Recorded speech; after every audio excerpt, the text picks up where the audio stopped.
နေ့လေဘက်ကော်ဖီတောက်တဲ့အချိန်မှာပေါ့နော်အခုလိုမျိုးအငွေ့တစ်ထောင်းထောင်းထနေတဲ့အရန်ပူတဲ့ကော်ဖီတောက်တာကောင်းလားပေါ့နော်ဒါသိဖို့လိုပါတယ်တချို့တွေကအရန်ပူမှတောက်တတ်တယ်ပေါ့နော်နည်းနည်းအေးဝိုင်းမတောက်တတ်တော့ဘူးအငွေ့တစ်ထောင်းထောင်းထနေမှတောက်တဲ့လူတွေအတွက်ကိုကျွန်တော်လေးလာတွေ့ရှိချက်အရာ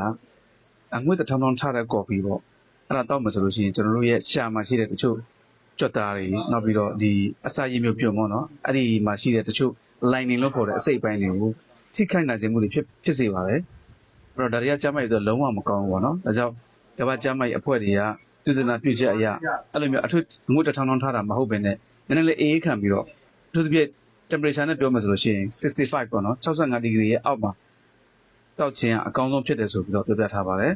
အကြောင်းကော်ဖီကိုလက်ဖက်ရည်ကိုနောက်ပြီးဂျင်းနွေးချမ်းပါပဲဖြစ်ပေါ့နော်အရင်အပူကြီးကို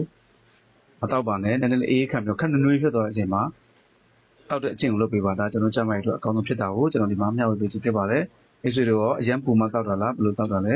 ဥပမာမျှဝေပေးလို့ရပါတယ်အားလုံးကျေးဇူးပါ